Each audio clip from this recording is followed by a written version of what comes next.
दूसरा सम देखते हैं।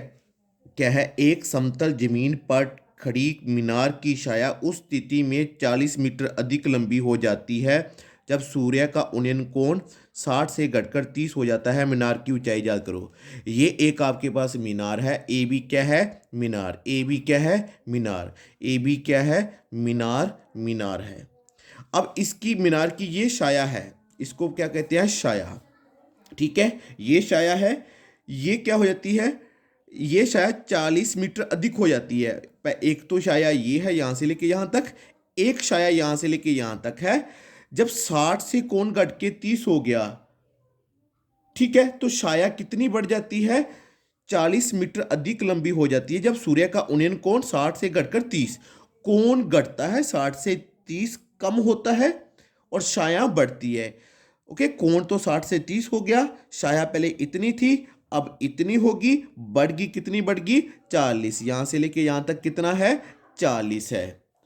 ठीक है जी, आप ध्यान रखना है, जब ये कोण यहां, ये कोण 60 है उन्नयन कोण, ये घट के 30 होगा तो छाया ये होगी, पहले छाया ये थी, ये छाया इससे ज़्यादा है, ये छाया इससे ज़्यादा है, ये पूरी छाया इससे ज़्यादा है, कितनी ज़्यादा है, 40। मतलब ये भी छाया और ये पूरी भी छाया, मतलब ये छाया इस 40 ज़्यादा है, मतलब पहले इतनी छाया थी अब पूरी होगी, पूरी इतनी होगी, ये 40 बढ़ गई।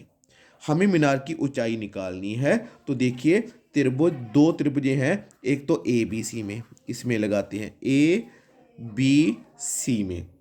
क्या है, A B, A B, A B लिख लिया, ए बी कोण के सामने लंब बटा आधार, आधार क्या है, बी सी, लंब बटा आधार, लंब बटा आधार, ये फॉर्मूला होता है टैन का, टैन 60।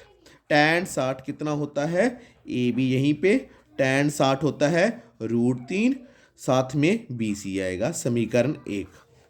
दूसरी, ये ए बी है, लंब पूरी त्रिभुज में, ए बी डी में, त्रिभुज किसमें, ए बी डी में, ए बी डी में, ये लंब है, ये लंब है बटा आधार, आधार कितना है, B C plus 40, B C plus 40, आधार, आधार है B C plus 40, B C plus 40।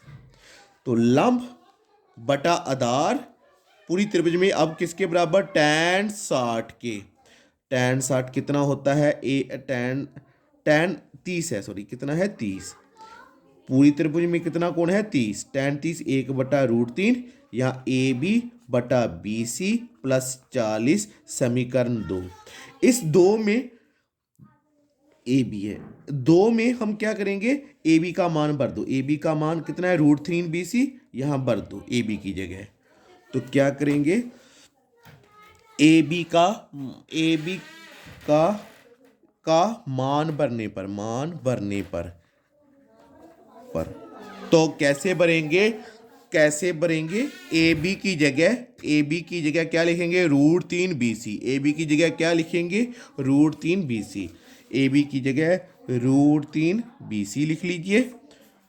ठीक है, ए बी की जगह क्या लिख दिया, √3 बी सी, नीचे वाला बी सी प्लस 40 वैसे ही बराबर 1/√3, नीचे वाला बी सी प्लस 40 बराबर 1/√3, हर पर गुणा कर दो, √3 को √3 से किया 3, √3 को √3 से किया 3 बी सी, एक को बी सी से किया बी सी, एक को 40 से किया 40, प्लस का इधर गया माइनस, 2 बी सी बराबर 40, 2 गुना का इधर भाग में कट किया 20 आ गया, बी सी कितना आ गया, 20, बी सी कितना आ गया, 20 मीटर, बी सी 20 आ गया, बी सी कितना आ गया, 20 मीटर। अब ए बी कितना है, ए बी बराबर √3 बी सी, ए बी बराबर √3 बी सी, √3 लिख लिया, बी सी का मान 20, यहाँ 20 लिख दिया, तो ये आ गया ए बी 20 के साथ √3 मीटर।